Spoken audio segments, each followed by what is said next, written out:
Brian Costello, welcome to the show. Thank you, Tim. Really excited to be here. What is a New Earth explorer? Jumping right in. I love it. So New Earth Explorer, the way I look at it, the way I kind of came to that term as something that felt accurate in describing my work right now, which has been tricky, by the way, describing my work right now. And I know a lot of people, I'm sure you interview and in this world right now are feeling the same way of like, we're all trying to create and manifest and bring in something new and different and better. And it's not always easy to put a label on that. So New Earth Explorer to me was a feeling, a word, a term that kind of came because I was thinking about the idea of exploration, like kind of the original explorers that were more geographical explorers, right? They were chartering new lands and trying to discover these places that I imagine they didn't have a lot of certainty about exactly where they were headed and what they were going to find when they got there. And so that's one part, right? That feels very relevant to where we are now. We're going somewhere new. We're headed towards something new and different, and I believe going to be very, much, much better. Who knows what will have to go, what might come first, but I think ultimately we're going somewhere better. But we don't know exactly what it's going to look like and things, but we're just kind of in that place of trust and faith that where we're headed is better than where we're going now. And I also, the term also feels relevant because I imagine these explorers having to, they were rarely going on their own, right? I'm thinking of some of the most well-known ones, and having ships full of other explorers, I guess technically as well, going with them. That they probably had to really kind of convince these people to go with them, But they're convincing them again without any certainty. They can't guarantee. It's not like I know exactly where we're going, and this is how long it's going to take, and this is exactly what's going to be there when we get there, and we're each going to have this, that, and the other thing guaranteed. And in our world, we live in a world right now, I think, where people really love to have that certainty, especially like in the online world. If we sell things, if we have a product or a program or something, like people want to know, like, I want to guarantee that this is going to help me. I want to guarantee that this is going to work. I can't really take a risk. I can't take a chance. Like we're in this like such a high calculated mindset with these sort of things. And I use that term explorer to try to like bring us out of that a little bit and kind of go back to this idea of I can't guarantee what's going to happen. I can't guarantee exactly what's going to look like, where we're going to go. But I feel really good about it. And I'm putting all my faith and all my trust into it. And I'm encouraging, I'm not guaranteeing, but I'm encouraging you to join me on this journey and on this mission to discover the new Earth, the next version of the Earth and the society. But instead, like I was saying, instead of charting new lands, we're probably not going anywhere new that's been undiscovered as far as geographically, but we're chartering and exploring new ideas, new agreements, new codes, new ways of being, new principles. Maybe not new as in ever in human, civilization and society and human history.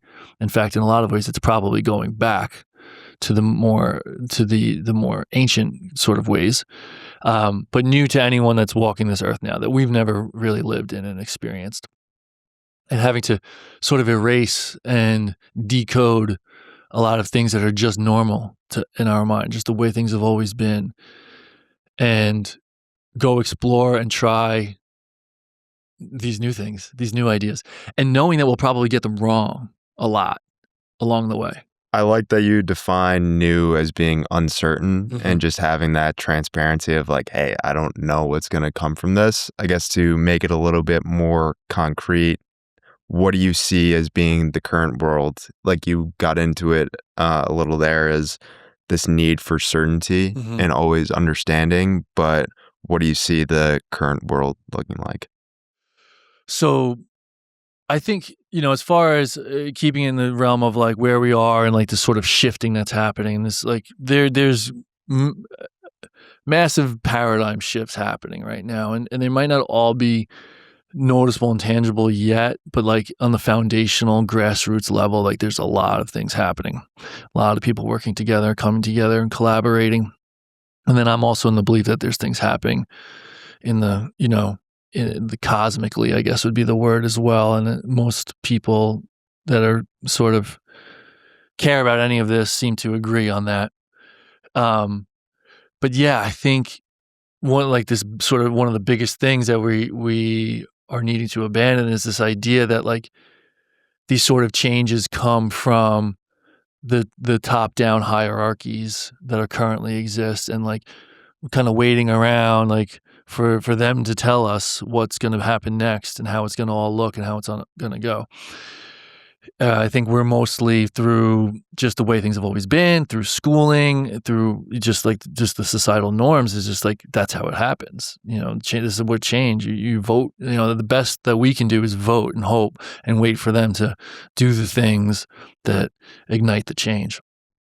So that alone is just like an unlearning sort of, to steal from I was just on Cal Callahan's show yesterday. So like, it's like a massive unlearning that needs to happen to just realize that if we wait around for them, first of all, even if, let's just imagine for the sake that they're all like, we could vote someone in that's like really has our best interests in mind. And they're like really these heart-centered leadership. Well, like just, even if that's the case, it just takes forever. It would take forever. Now, obviously factoring that's obviously not the case.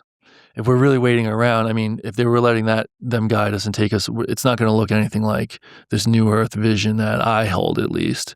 I think it's going to look a lot more like a technocratic surveillance state, Yeah. which is really the opposite of where we want to go. It might be where we're headed if we do nothing, but it is the opposite of where me and a lot of people that I work with, and I'm sure a lot of people that listen to the show and in this area and all those things know that we should be going where it's possible.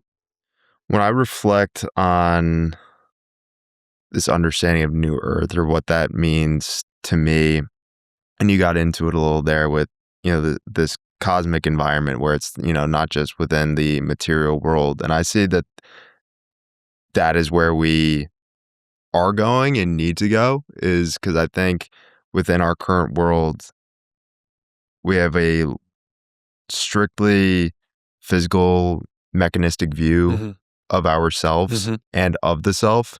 And that's what's led to a lot of problems where we don't appreciate that there is something larger to ourselves that we can connect to.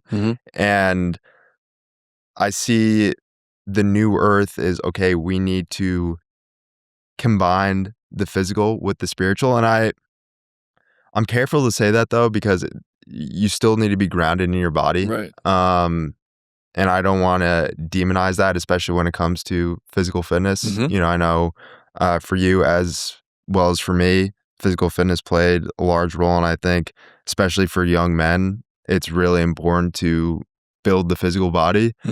So getting into that part of your journey when you were younger, how did fitness play a purpose for you, but then ultimately kind of shift you out of alignment? Yeah, great, really good question. So yeah, fitness was kind of everything for me for a while. Right out of college, I opened a CrossFit affiliate. This was early. I opened technically like affiliated at the end of 2009. My doors opened in January of 2010. I had been doing CrossFit for about 3 years, like 06, 07-ish is when I started, which was early in the CrossFit movement.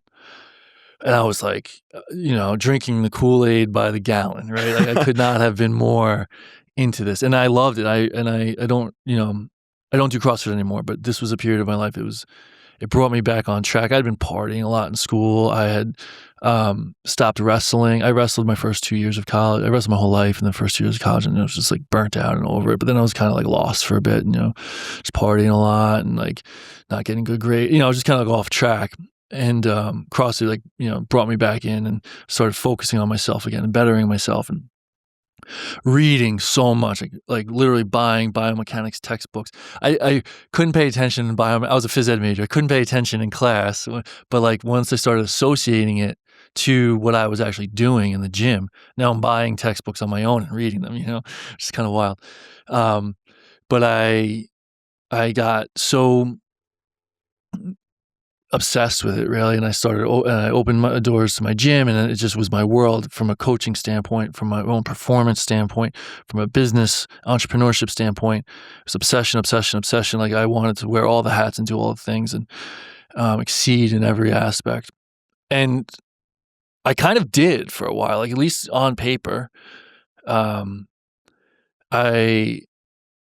did. Like my business was growing rapidly. Everything that I could measure, number of members and money coming in, staff, and all these things was all going up, up, up.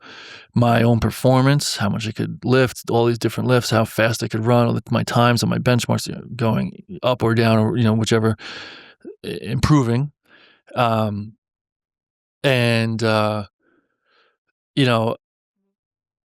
It was something where I just felt like I was on this upward trajectory that was never going to end, and I was going to just be doing this for the rest of my life and keep expanding the gym and keep just improving my lifts and going. But I was just in hyper overdrive, like 24/7, just go. I only knew one gear, and it was all out all the time. What was how I was working out in the gym was basically just like how I was living my life, and I was just like fueling on like multiple cups of coffee a day and like 12, 14-hour days, at the business and this and that.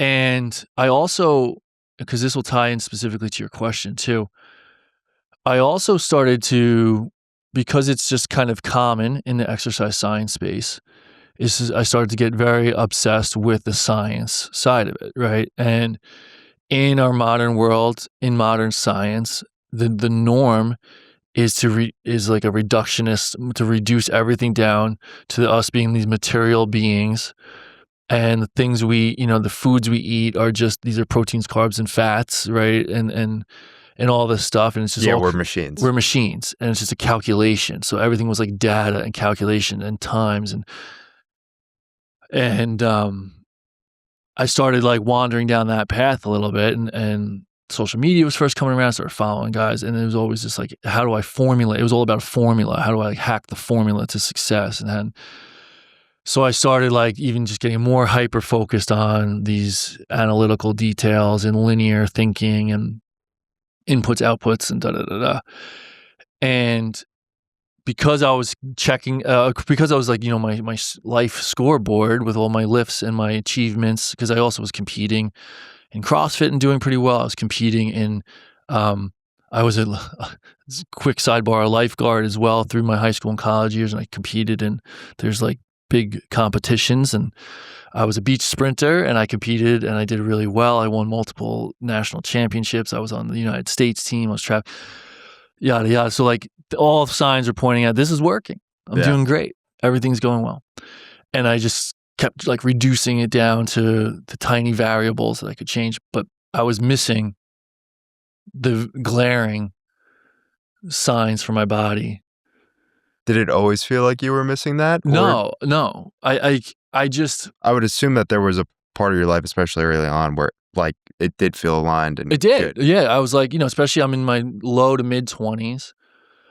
And again, like everything's going well. Anyone around me is like looking at me like, wow, this guy's really successful and he's doing all these things. He's winning. I mean, literally standing on top of podiums, right? Like it feels good. My body, I'm still improving. I'm young. I'm getting away with a lot that I wouldn't, you could probably guess where I'm going, was short-lived. But yeah, it felt great. But I like to believe that the body whispers and it talks and it screams. And the whispers, I was way too go overdrive mode to ever even know how to tune into the whispers. Talking, same thing, like doesn't matter. Even the screams, but anything that I even noticed had to be a scream for me to even notice it. But then I was in the mentality of just push through. I was also a wrestler my whole life, just like CrossFit. I'm in this world still of like, Yeah, you're supposed to feel like this. You're supposed to feel like this. Everything's supposed to hurt. That's like a sign that you're doing well. That's your feedback, And then all the burnout that was coming with the business, and then I was trying to just build systems and stuff, thinking I was like, knowing I was kind of burning out, but thinking I'm putting everything in place. I'll work my ass off now and I'll be on cruise control. It's not, it sounds good in theory. It's just not really how it worked out for me. And I think rarely does for entrepreneurs when you're riding that line so close. But yeah, everything was this like material, reductionist, science-minded kind of thing until the wheels just started falling off. And a lot of things in my like just the wheels started falling off physically first. One like injuries that the screams just got so loud that like it was forcing me to slow down.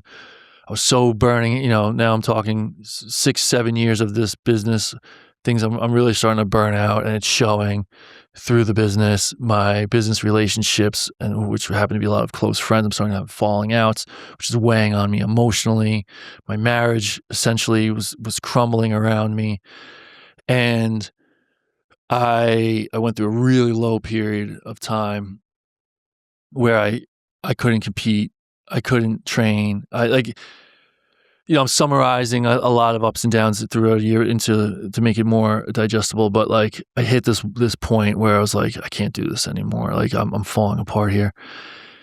And I made some decisions. I ended up selling off the business to one of my coaches. I kind of just like gave it to him more or less. I was just like, I hit this wall, and I was just like, I got to move on to some different things. I had to focus on myself, my health, my marriage, these things that needed my attention that I hadn't been giving. And through that process, when I started to shift gears, I really didn't know exactly what was coming next. But I started to learn, nature kind of brought me back into, so I did a very long fast. That was like a big shift for me.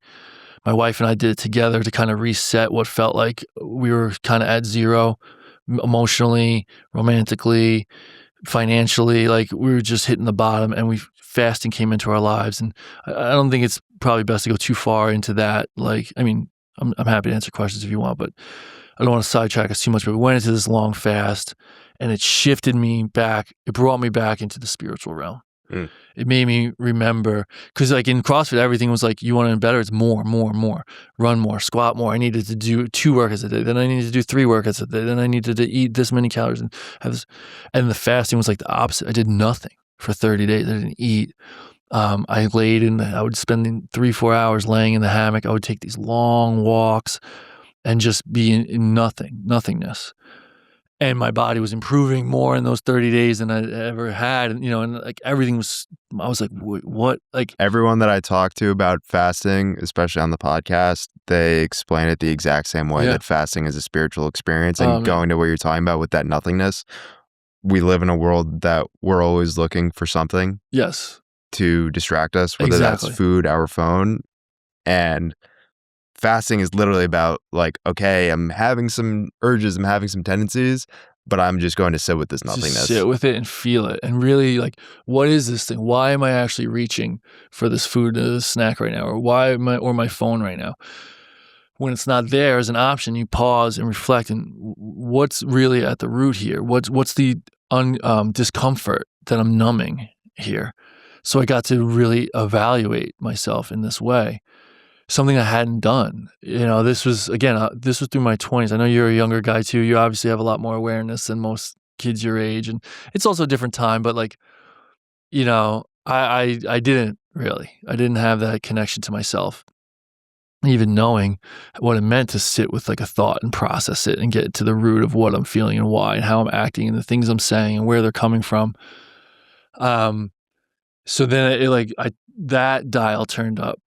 At first, kind of the extreme as well. Like I was still in kind of in like extremist mindset a little bit. Like even when I was starting to do breath work, which Most of the people I talk to live in the extremes to Yes. some degree. So yeah, and I was still in that. So like even when I started to do breath work, I was like, I gotta hit a 3-minute breath hold. Now I gotta get a 4-minute Yeah. breath hold. Now I gotta hit a 5-minute breath hold. I'm like, and slowly I realized that like I stopped timing it all Yeah. together, and like this is not the point of this. And like same with the ice bath. Like I gotta hit milestones, and I'm like, this is, I still had to learn those types of things. Let me just do the thing. Yeah, just do the thing and feel it, and just like check in with the body, like what feels right. Yeah, I feel complete right now. The ice bath feels like I've been in here long enough to get the effect, and I feel really good.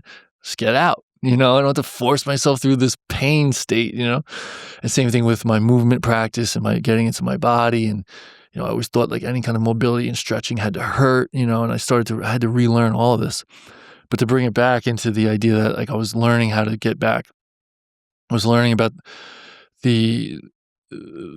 how amazing the human body is and nature, and how I was now just connecting to myself and connecting to nature again, and realizing that so much of that data-driven science, evidence-based quote unquote stuff that I was experimenting with all those years was really, whether or not it like technically works in a lab or inside is not the point. It's more about how it affects us in the totality of the human experience.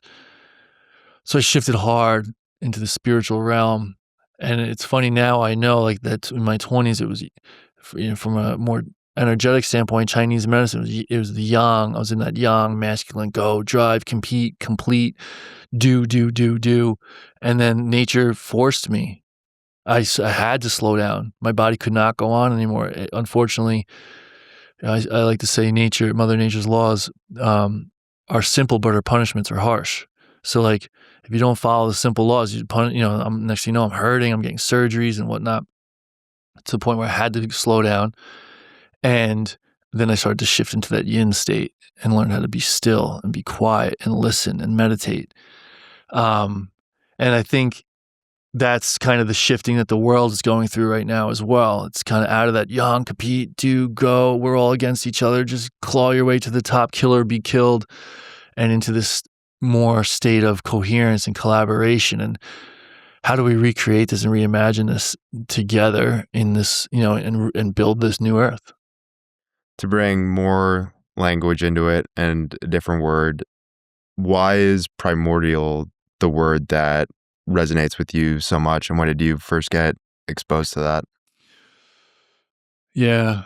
So the word primordial, it originally came into my awareness field during an ayahuasca ceremony, actually. And while I work with medicine, I also have basically a movement practice that I do that coincides with the medicine work really well, because it's really just bringing us back into nature's alignment and nature's movement code, the spirals and the waves and the decompressed state of the natural being. So when I'm in ceremony, I do a lot of work it's basically the same practice I do on a daily basis, which is like a decompressive groundwork practice to recode these patterns. But it's so much emotional and spiritual as well, because when we're in that, it's grounded, centered, balanced alignment, right? And it's not just something that happens in the mind or the body. They can only happen when it's both or all.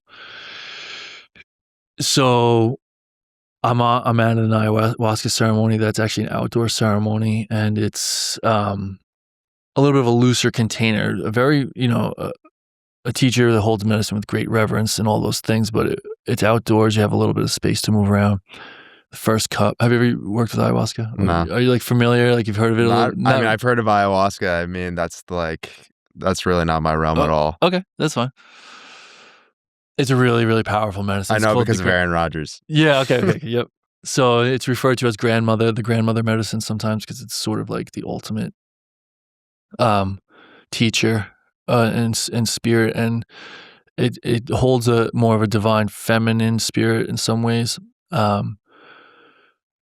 But anyway, my first cup is just typical, and the reason I ask is it's typical to serve. Usually, have 2 cups. It's kind of traditional, I guess, in most cases. First cup, I'm like struggling. I'm like super nauseous. I can't get grounded. I can't get into my body, and there's some people around me that are struggling as well. I'm kind of just feeling like I don't know. I can't get into it. So take my second cup, I start walking back to my spot, and I'm like, you know what? I'm not going back to this spot. It's like it's not jiving over here. And I look up, and there's like this little clearing, like this grass clearing, a little bit higher. I'm on like a hilltop. I don't know if I said that yet. And I see this like grass clearing in the way the sun's hitting. It was like calling me. I'm like, I'm going to go over there, get in the ground, get into my body, get into my practice. And I end up doing exactly that. I'm shifting the energy of the entire ceremony, and I'm getting really deep into my body. And when this happens, so what happens in my body in these states, and so the practice that I'm talking about, and what happens to me, it's not like you're learning, like you're kind of recoding your entire movement behaviors and positions and postures, but it's almost like you don't have to do anything. You're basically just like awakening an intelligence that's already inside of you. And it can feel like you're being almost possessed in some ways by like a bigger, more powerful version of yourself, or even potentially an animal. For me specifically, the jaguar spirit is like so clear and center for me when I'm in these states.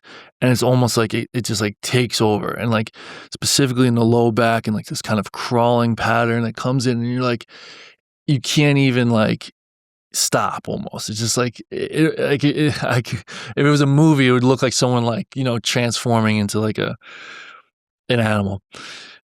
For anyone, this depending on who's listening, they might be like, what is he talking about? If people have done ayahuasca before, they're like, yeah, I know what he's talking about.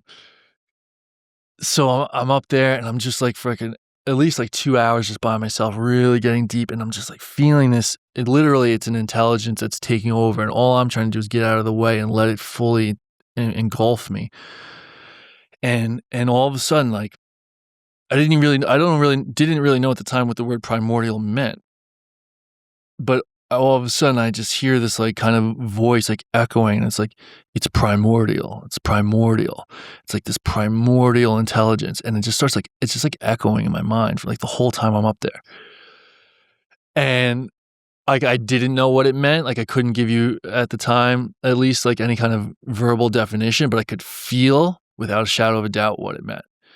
And then I find out later on that really what it means is like, so I'll start by contrasting to the word primal, because a lot of times people sort of mix the words up or use them interchangeably. From my perspective, the word primal kind of talks about like, if we look at ourselves in this sort of evolutionary standpoint, it's like going back to like the beginning of human evolution when we're in a little bit more of a primal state.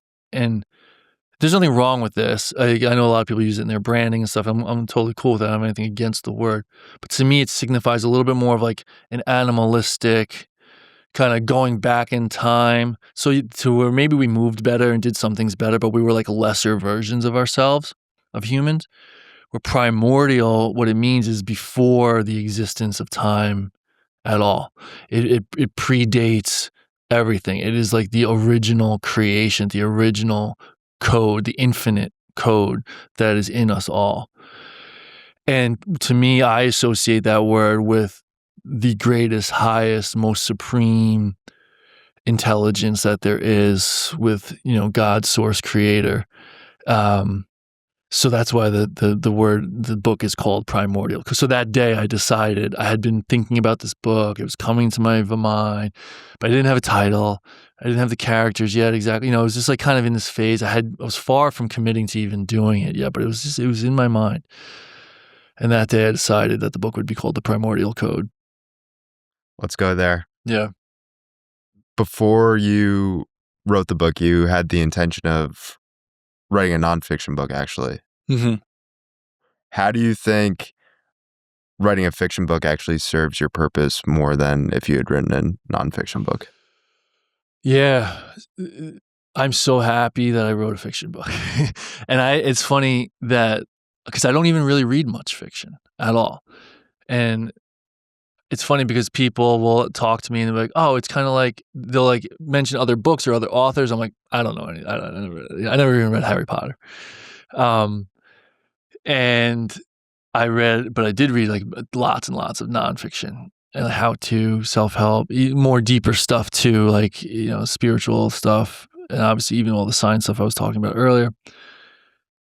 But I have read a few fiction books along the way that were similar to what I aimed for, of like, I learned a lot, or maybe even more than some usual nonfiction, because it was told through a story instead of just like, here's what you do, step 1, step 2, because I had a lot of information in my mind that I did feel like I was going to share in a book eventually, but like I always just assumed I would write a nonfiction book because that's what I always read.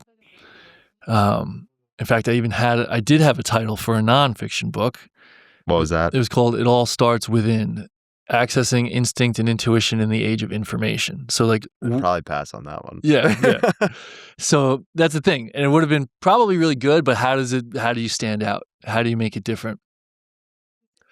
But it's funny though, in the Primordial Code, one of the characters, I won't say who, because it's like it's a pivotal time in the story, ends up in a bookstore, and he buys that book while he's there, and ends up reading the introduction to the book. So I wrote the introduction to the book that he Little reads. Easter egg. Yeah, a little Easter egg, exactly.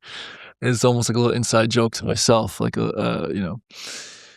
But yeah, so I've read a few books over the years that really stuck with me a little bit more because they were fiction or story based, at least, or like dialogue, a lot of dialogue. I also love podcasts, right? This dialogue is often how we learn and retain information, because there's question and answer, right? There's back and forth, and that's how we learn. That's how things flow, as opposed to just taking all in.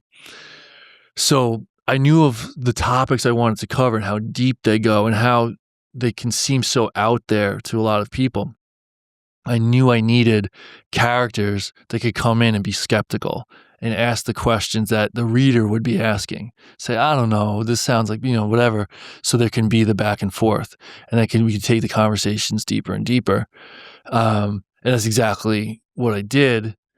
And I also wanted fiction because, we talked about this new earth idea, and so many people that in my circles and I work with, I was just at the Confluence event that I was talking about. It's such an event based around freedom and spirituality and individual sovereignty, collaboration.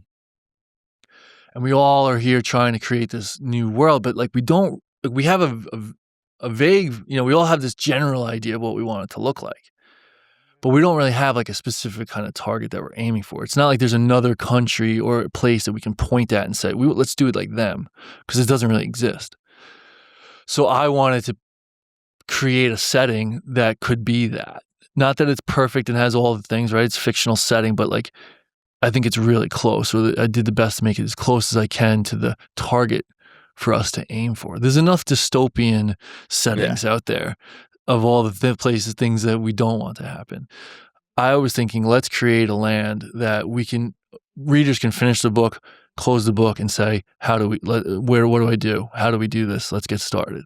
And from the feedback I've been getting, I think I hit it pretty close. Yeah, I mean, just me reflecting on it, because I really want to parse out this whole relationship between fiction and nonfiction and world building. Yeah. Because within our current world, I think we've completely lost touch with story. And especially creative storytelling, fiction, because when you read a nonfiction book, it's just, like you were saying, sharing thoughts, sharing ideas, but you stay within this world. And it's, when it's with fiction, it gets you more in touch with your feeling side. And if we're talking about the word primordial, it's like it gets you back in touch with your primordial side, which I would say is your childlike self. I've been talking, I've got a good friend, he's been on the podcast a couple of times, Josh Chuba. He does a lot of creative storytelling and writing and uses social media in that way. And we were talking about the same thing. Like, the reason why adults love stories is because that's what we grew up with. It takes us back to our childlike self. And I feel like the times are gone where we don't need somebody to just like tell us, like explain stuff to us. Like, all right, like here it is, like you were saying, 1, 2, 3, but let me actually explore, like, let me actually observe something and have this story work, within me. And so I Mhm. can, you know, involve myself in it rather than just reading a nonfiction book where it's very just analytical.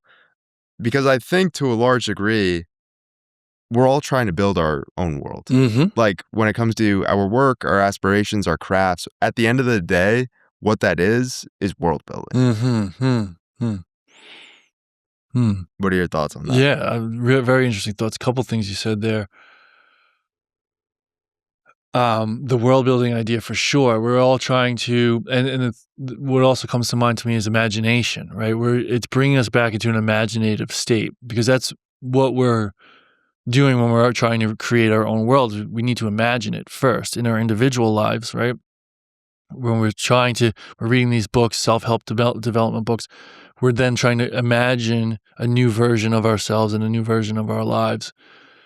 And that's kind of what I'm doing here on a more grander scale of a societal, right? It's something to bring us back into our imagination because that's where ideas and visions start. So everything that is in existence in this world had to be imagined by somebody first.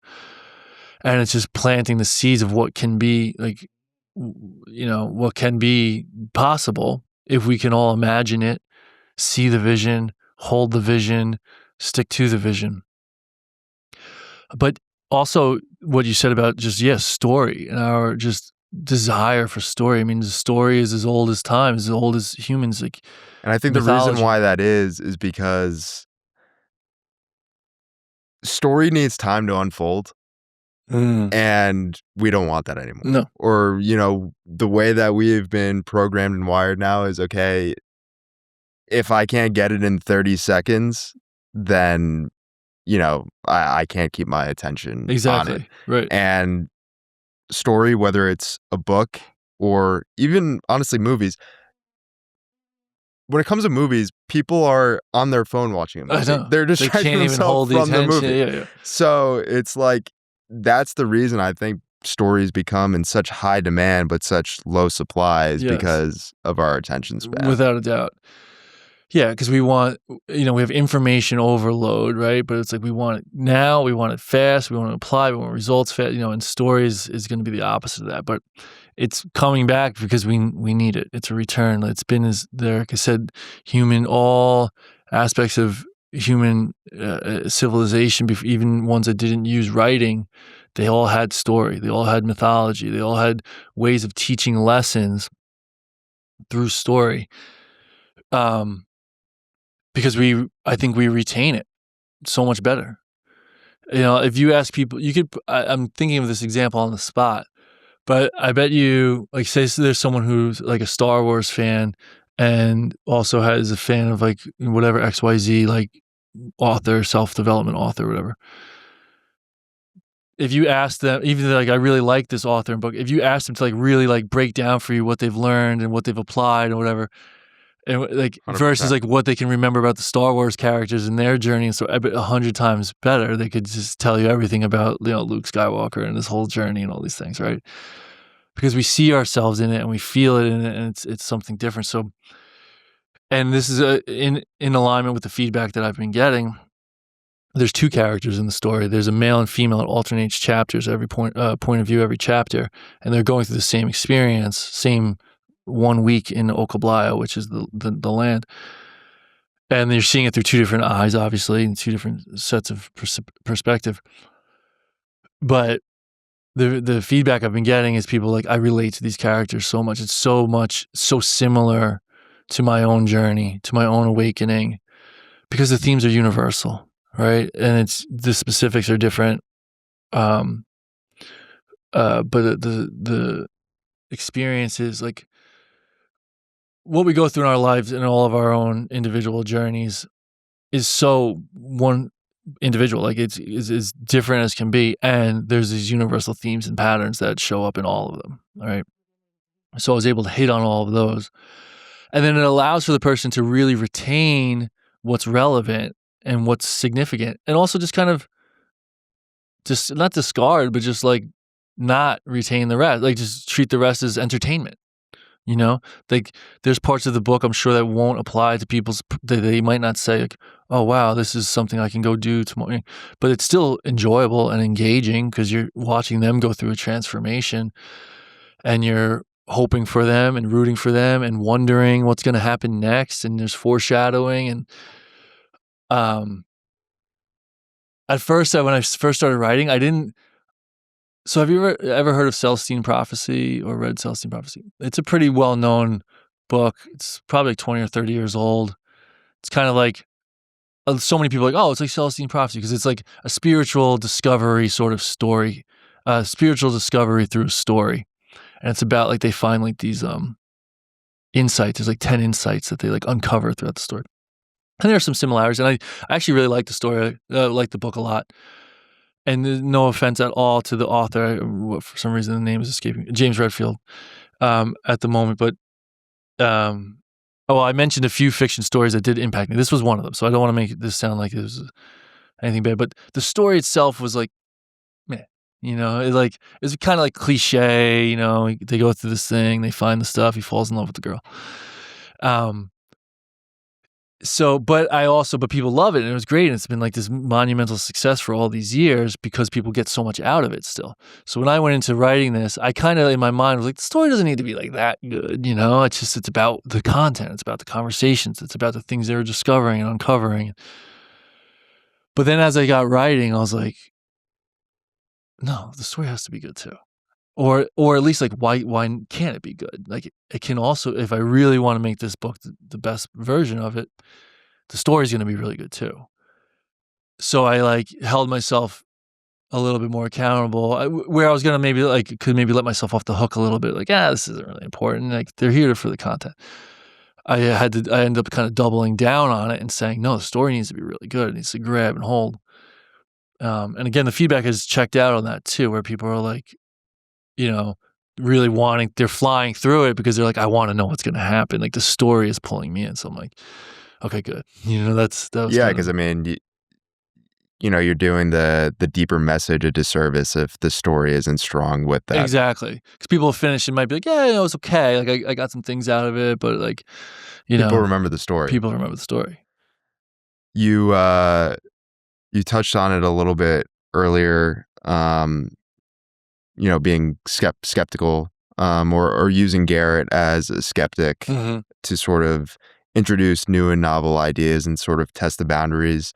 When writing a fiction, did it give you a little bit more confidence in a way compared to if you were to write a nonfiction? Because I don't like to use the word hide, but I am going to use it. Like you could kind of hide behind the characters and hide behind the stories of sharing those types of ideas. Whereas when, if you're writing a nonfiction book, there's a direct correlation between, ideas and author. Exactly. 100%. And it's fine to use the word hide because that's definitely what I did, because what I didn't want to do at any point in time, and I still remind people of that. It's not, here's Brian Costello's, how to change the world book, right? It's not that because I don't have all those answers. What I've put into that book are my best thoughts and ideas and seeds to plant that I hope sprout, or at least give people other ideas based on them and things. But I don't have all the answers to what we need to do right now to get where we want to go. But yeah, it gave me a couple of things. It gave me like the skeptic, right? That I knew that this could be a good introductory book for people to like kind of start this journey. Actually, I saw a friend just this past Confluence. Shout out to Lauren Rade, if you're listening. And she and her husband, Ryan, she read it, then she made him read it. And she was like, this started his journey. This started his awakening. He recently like left his job and they're going into business together and like all this stuff, And I have another friend, I'll give him a shout out too. It's a Bentley, good friend of mine. And it was kind of the same things. Like this like started a path for me. And a lot of it was because they were similar-minded skepticism that Garrett had, and they saw themselves in it, and it slowly peeled back the layers as the story went on. It wasn't too much at once. It wasn't too overloaded. And it also, though, kind of like on the other side of it, it allowed me to get almost more like extreme, because some of my thoughts, if I just sat here and told you what I think this new Earth could and should look, or could and will look like, and also just how I believe certain things about the body and the mind and the heart and how we operate and all these things. It would sound really extreme to a lot of people. But two things could happen. One, I could have the skeptical character kind of asking, wait, what? I don't know about this, and allow for the conversation. And two, those things came out like as the book went on, they came out like more and more and more towards the end, because I was like, not only have we've waded into this gradually over hundreds of pages, but also towards the end, I'm like, if they're still reading at this point, they're in, they're here. Like I have nothing to hold back. And if they're not here, they didn't make it, that's fine. Not everyone will. But if anyone's still reading by chapter 10, 11, 12, 13, I don't have to be concerned anymore whether or not they're going to just roll their eyes and close the book and put it on the shelf forever. So yeah. For people listening, can you just give like a overview arc of what the story is? Sure. And what unfolds? Yeah. So the story takes place in a land called Okoblaya. That's the main setting of the story. And the word Okoblaya is actually the Lakota word for freedom. It means unrestricted, unobstructed, or freedom. So they live in peace and prosperity and harmony. They do have modern technology like we do, but they operate on more indigenous principles in alignment with the universal laws of nature. And they govern themselves and really all operations are guided by the universal, all-knowing, infinite intelligence that lives within every single being on Earth, animal, plant, human, that they call the primordial code. They refer to that as the primordial code. And it's not a written down code. It's the code that we all have that we can access. And they kind of explain it like, no matter where you are in the world, no matter what sort of upbringing, no matter what kind of situation you're in or whatever, if we all get in touch with this code, it leads us to the same places and to the same answers. Love, forgiveness, compassion, these types of things. Collaboration, harmony. That's where harmony is formed. So that's their like beliefs. And I just want to quickly mention, so they have like a lot of indigenous principles. I did mention the Lakota. But other than that word, I don't really use any specific tribes. It's more generalized. And there's the backstory of how they were formed in the story. But they kind of like were like a sort of a combination of different tribes that broke away during the colonization era, including some Europeans who were there but not into what was going on. And so they have this combination society of indigenous and European that has been now a few hundred years of living together. And I wanted to include that because I actually did read about how a lot of Europeans, that was true. They got here and they were like, we're not down with this, right? These are not savages, these are people, etc. And also to show that like, we're not necessarily trying to go back and be them specifically, but like, it's almost to show what we could have had with a combination of these two things. If the best of both worlds were combined, as opposed to, the opposite of that, which is like a genocide essentially. So it's more theoretical, and I really want to pay homage to these original peoples that came before us, but not try to pretend like I'm one of them or really understand them in that kind of way.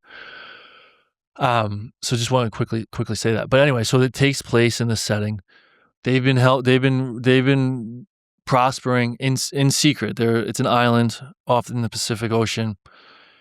They've been in this existence for a few hundred years, and but they see what's going on in our world, and like we have to do something. And this is like a little bit of a conflict in there. They claim they're not conflict free. They just handle everything very differently. And it's just like, how should they help? To what degree should they help? They don't want to risk their own secrecy and all these things. So they start this underground program, and they bring just like everyday Americans over to the land, and they show them, teach them. So they have like a mentor. Each character, the two main characters, have a main mentor. So that's where most of their learning is coming from.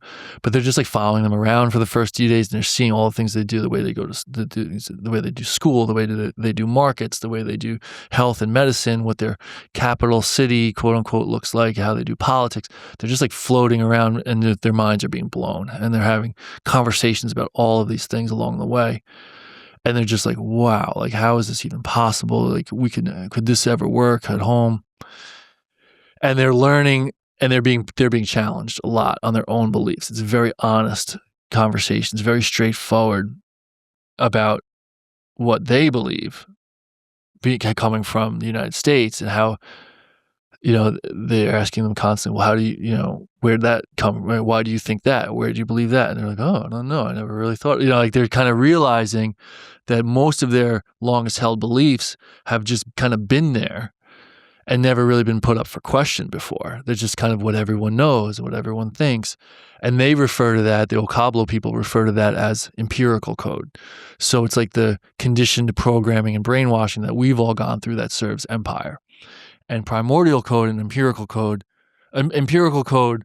typically overrides primordial code if we're not conscious of it and aware of it. We just will fall into that path and that lane and just go that way.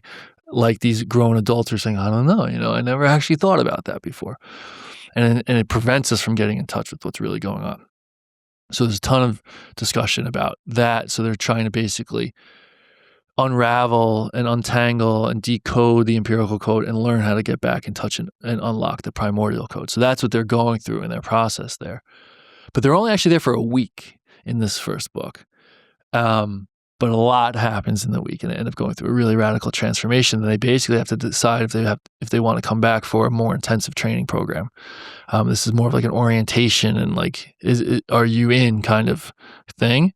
And they have to decide if they're ready to commit themselves fully to a more intensive program and basically commit their lives essentially to being somewhat of a spiritual warrior who's going to bring the code back and help this world change. And that's book 2. You've spent a lot of time in Costa Rica. Yes. How has being in that environment played an integral role in taking this very elaborate idea out of your head and bringing it into real life? It was a very key piece because we were feeling super trapped and stuck on Long Island through COVID and things, and just like things just felt like we were kind of hitting a lot of dead ends, and like, I was doing things that were going okay, but like we couldn't quite turn the corner on what we want, how we wanted to create our life. And we decided to go down to Costa Rica and to an eco village and explore. And it was a big decision that we thought about for a long time. And finally, we just got to do this. We just got to go. And we basically were leaving everything behind. And this was all while I was kind of having this idea on this book of like whether I want to write it. Like it was in my mind, so something I'll write. I want to write someday, sort of thing. But it was starting to really in my ear. Starting to talk to you. It was talking to me. And it was how long? Just quick side note. How long do you think the first spark of the idea to writing those first words? I would say the first, like, it's hard to say because it was like this slow trickle of thought. But from me being like, no, you know what? I'm going to write this book in my lifetime, to actually opening up the laptop and writing those first words, it's probably like a year and a half. I love that. Yeah. And, but like, I guess when we started talking about Costa Rica and things, it was like, when we get there, I'm going to write this book. But I still had my coaching business at the time. I was incorporating all this holistic lifestyle stuff into like a coaching business that was doing pretty well, but like, again, still couldn't quite like turn the corner fully. I was trying to fit all this into the fitness space still. And that was just starting to feel like I was like Trojan horsing spiritual development into the fitness space and gyms, it was cool, the results that we were getting, but it's just like, it was a lot of effort to try to change that world. And I started realizing I don't really fit in this world anymore. So we were letting go of everything. We were moving down there. We were starting a new life. I was going to be writing this book on the side. And I decided to let the business go to my partner as well and just be like, we're going there and I'm writing this book. I still did have to, like, we had a few months of runway, but I had to figure out how to like support myself. So it took me about 2 years, but I was still kind of doing it on the side. But to answer your question, being in that environment was extremely helpful. First of all, I'm living in like the jungle essentially, so I'm like super connected to nature. I'm waking up every morning to these exotic birds and sunrise, and I mean, I'm in my practices pretty deeply, and I have just enough of an outline of a story to like get me started. Which wasn't a lot. Sometimes people are surprised. Like I had like this idea for Okobly. I had the two characters. I had their general journey in my mind, and it was just like open up the laptop and start. But it really helped being down there, because not only from the nature standpoint and just kind of allowing me to be in my space and be in my intuition, we were living in like an eco village essentially, and it was really good. And it gave us, because a lot of people are like, oh, is this like basically what you were experiencing down there? Like when they read about Okobly, and I'm like, honestly, no, not really. And not that I would have expected that. What Okobly is what I think the future can become. It doesn't really exist yet. What I was experiencing down there was a really nice stepping stone from typical modern lifestyle in America to between that and Okobly. So it was really helpful. But it also, it was helping me see what was so great that we were experiencing there with community and village and coming together for shared meals and having all these offerings and just like walking through the village and just going up to our, seeing, oh, so-and-so, I see them out on their porch, just go sitting on the porch for an hour and talking, or just knocking on the door, like the kids could roam free, like all this stuff was great.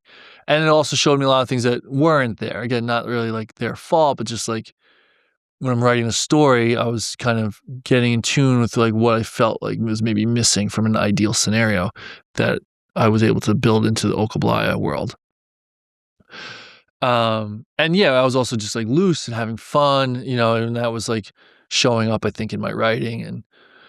But it was a journey. The writing was a journey because, I'm sharing a lot of what I believe in my heart is deep truth that are not at all popular opinions. A lot of unique perspectives in there that are, I believe, purely mine. That everything is drawn from places, but like my combination of things that I'm not just kind of like regurgitating other people's stuff, but that's scary. It's vulnerable, and I had to work through a lot to get out on the paper what I really wanted to get out. What's the top idea that you were scared to share?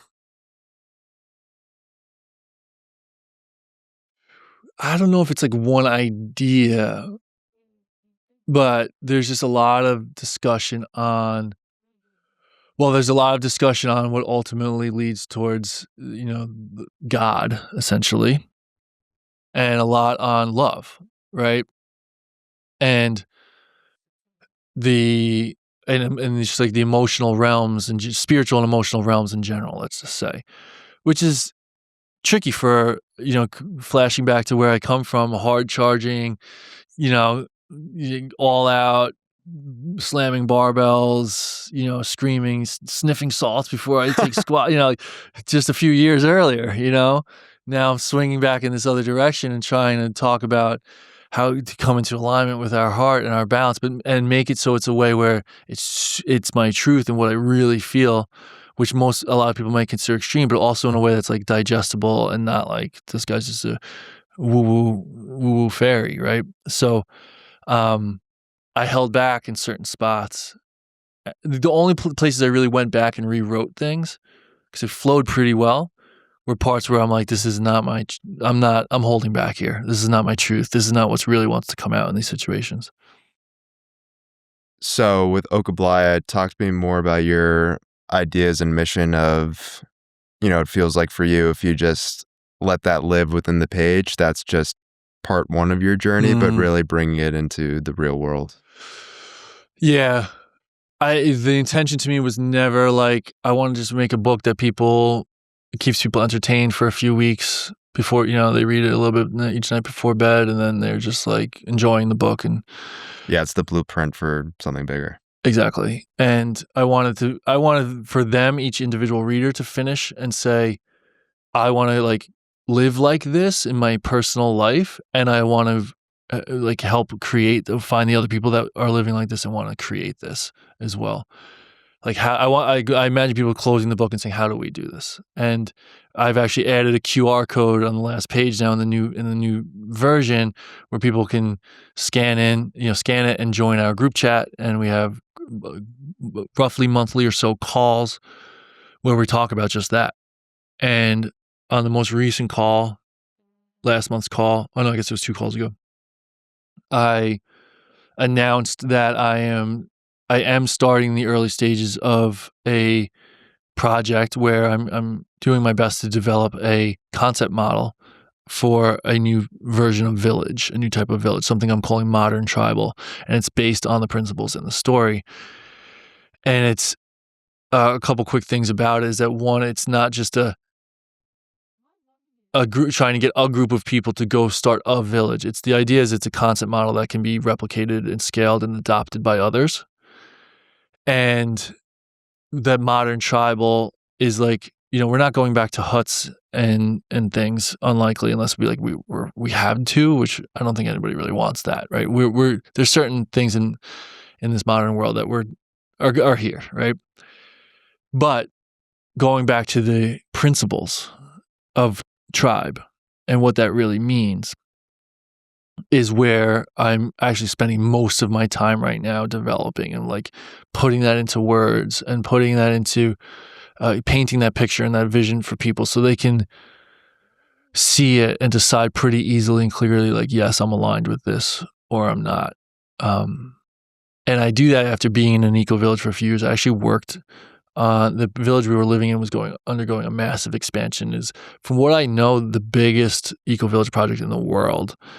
And if I'm wrong on that, it's like one of them. It's huge. And so I talked to a lot of people over this while we were there. I was fielding calls from people all over the world of what they were looking for and what they wanted and what they were hoping to find down there and whether or not what this village was offering was going to meet that need. So I was just like immersed in that conversation of what the world wants and what it needs. And I learned a lot and I saw a lot of things that I think were maybe mistakes, we'll say, and I'm trying to really design something, like I said, a model that people can see really clearly and kind of opt in or out. And it revolves around the people and the principles. Who do we want to be as a tribe? And more than just like, oh, these are the building materials we're going to use. And this is like, the business model that we're going to, all that stuff is important, very important. It will be part of it. But at the root of it, in fact, so I break it down to root, heart, and crown as kind of these 3 areas. And the same thing in my movement practice. It's the secure root, expanded heart, and elevated crown, open. And the root are like the root truths of the principles of who we are as a people that come together here. Then the heart is like how we manage our relationships, how conflict resolutions and things like that. And the crown is like systems, logistics, how we're going to operate on a day-to-day basis. But the root is first, because if you're not aligned with this, the other stuff doesn't really matter. These are the principles that we live by. Because if you really look at ancient tribes or ancient civilizations, let's say, sure, you can learn about how they did things, how they built stuff, what tools they used, but if tribes really define themselves by their beliefs, who we are as people, the human character traits that we hold. And those are the things that not only will we be all kind of clear on, it's what we'll be working on, developing together, what we'll be holding ourselves accountable for, what the children will be learning in school, what it means to be a part of this and what we stand for. And that's something I haven't seen really in the eco-village movement out in the world. It's usually based on land and ecology and sustainability. And again, all very important things. I'm not dissing on anybody, but what I'm looking at is more of on the tribal side. That's really, really interesting.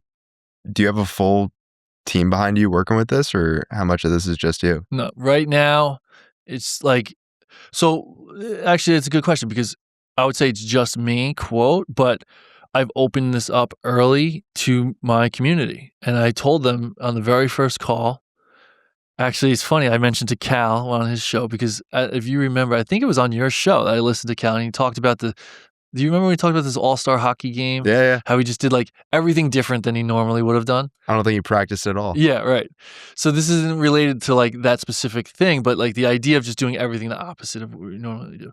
What I would normally do, because what I told myself, like, I'm going to start developing this just kind of in the background, really working out the kinks. Because the idea is like to get all the kinks worked out and have this workable model, adoptable model, and then shift into the landed funding portions of the process. And in my mind, it's always just like, yeah, I'm not gonna tell anybody about it. I'm just gonna do my thing, like I did with the book, which kind of made it really tricky when I was like, all right, I wrote a book. People were like, what about what? I didn't know.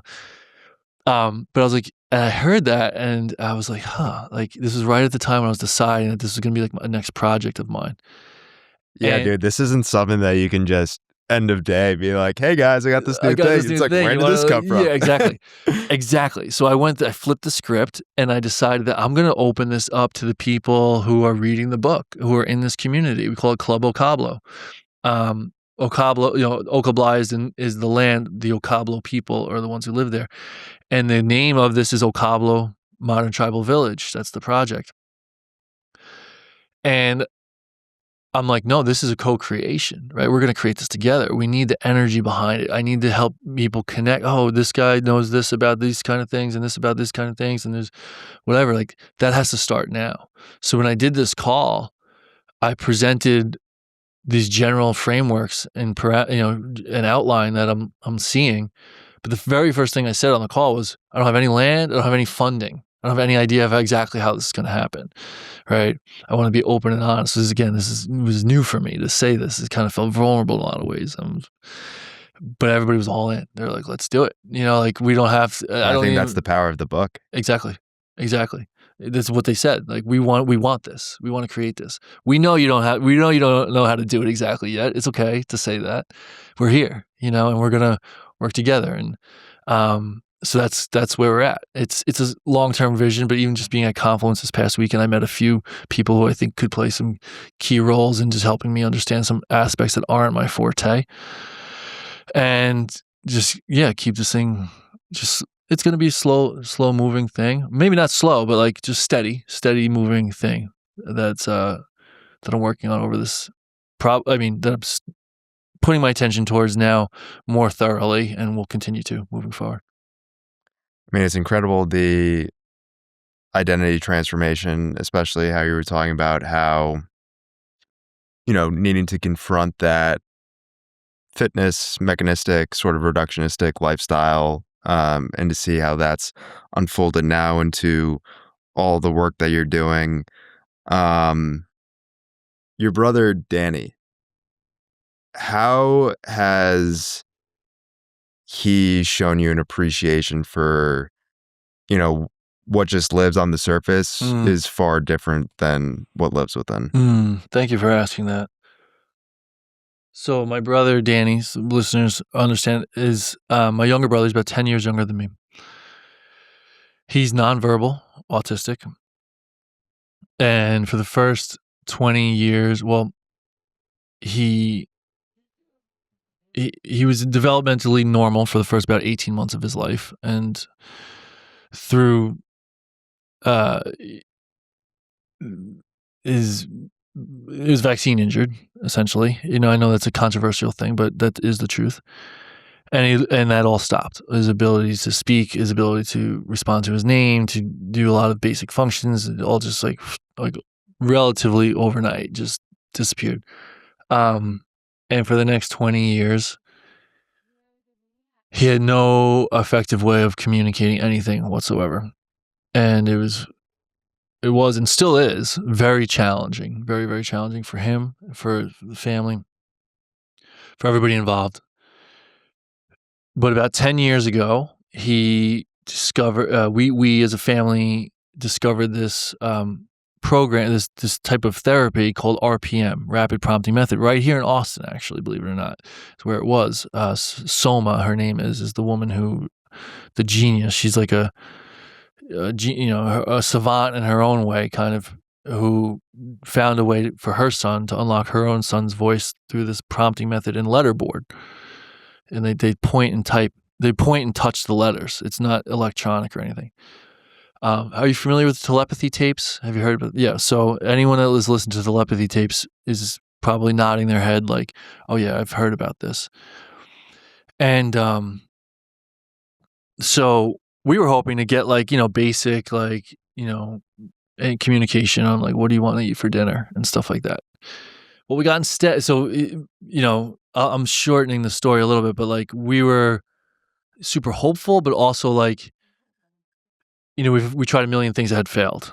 And like, it's like, if this is, it would be if this doesn't work, it's going to crush us, because and within just a few days of being here, he was able to start typing his first letters and words. And it was just like unbelievable, And then what he started typing was much different than what we expected. And it was just typical with a lot of people who use this letterboard, like him, they are tapped in, and they aren't here to chit chat and have basic conversation. When you spend 20 years not being able to talk, you want to say, you have some things on your mind you want to say. And so not only did it feel like just like a miracle in general to see this transpire, the things that he started talking about really shifted for my whole family. I guess our perception really of the world. And I come from a very devout Catholic family. We grew up with a lot of faith.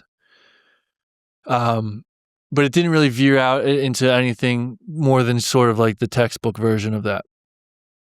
And what he is showing us is that there's just more to this, to this realm, to this physical realm and the spiritual realm, which I believe are overlap essentially, two planes of existence.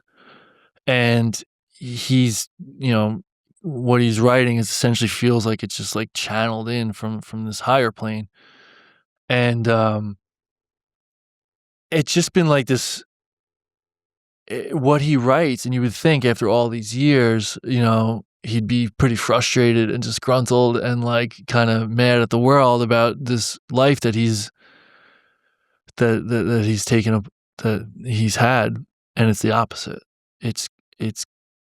He talks about his frustrations, yes. He talks about how hard it is to live with these conditions, but he has this immense gratitude and appreciation. And, there's this one line that's coming to me from one of his poems. It's like, we all have challenges and these are mine, but I remain grateful throughout. So I might be mixing up that last line, but there's, we all have challenges and these are mine. It's plain and simple. And it remains grateful through it all. And he talks in this book. So I just published, I'll quickly jump to that. So for about 10 years, he's been going to these sessions. My dad or mom, but usually my dad will there and just kind of write what he's saying. Come home, he'll type it out, usually print out a few copies to give us. And we're all like, oh my God, it's crazy. Like, it's mind-blowing stuff. It's what he's saying. It's oftentimes it just like resonates for me in my personal life so much. Little poems, little passages, little like almost like journal entry kind of things. And we've been saying for years, like, we got to share these with more people. We got to get these in a book or whatever. But that's a big project, and they're kind of like spread out on the computer or the hard drive, or some of them are in notebooks. And I spent the winter, I was like, no, we're getting this book out. And I spent a lot of this winter compiling it all and typing it all. And it's all right here. This is actually for you. I'm going to give you afterwards. Thank you. Look at that. Yeah. It's called All We Know Is in the Air, Poems and Passages by Non-Speaking Autistic Writer Danny Costello. And, but what I was saying is like reading these, especially when I was doing this, I got to reread a lot of them that I hadn't seen in a while, because like I said, we would read them once and we're like, wow, they're just kind of go in a drawer or something, and I'm like, this is not fair to him. It's not fair to the world. This is important stuff to be shared.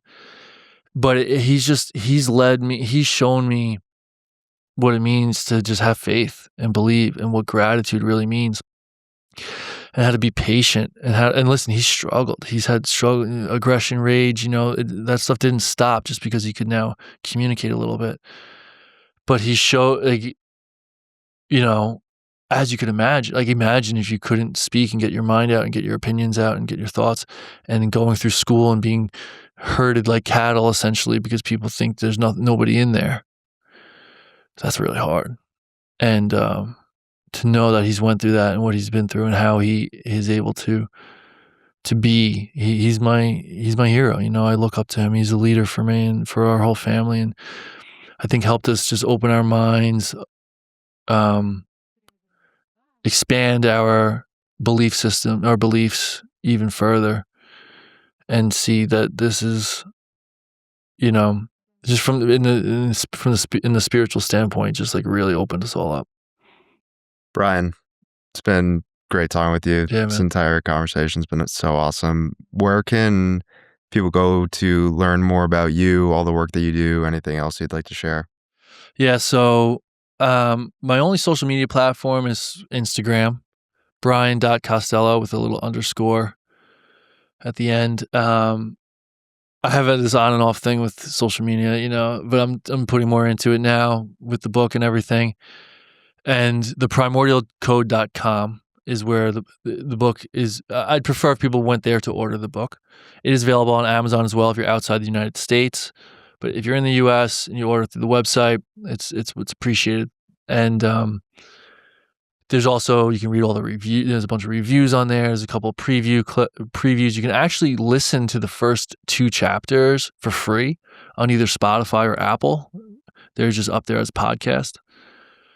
And I usually encourage people to do that. I mean, if you're hearing this and you're like, this sounds awesome and you want to jump in, yeah, please do. Go jump in.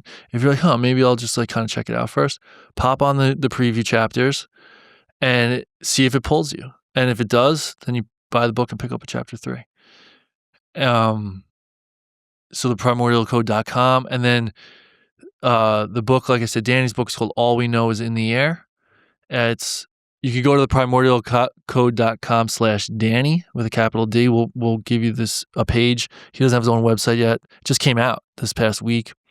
I did share a few readings on Instagram as well. I shared. I saw those. Those were awesome. Cool. Right. Thank you.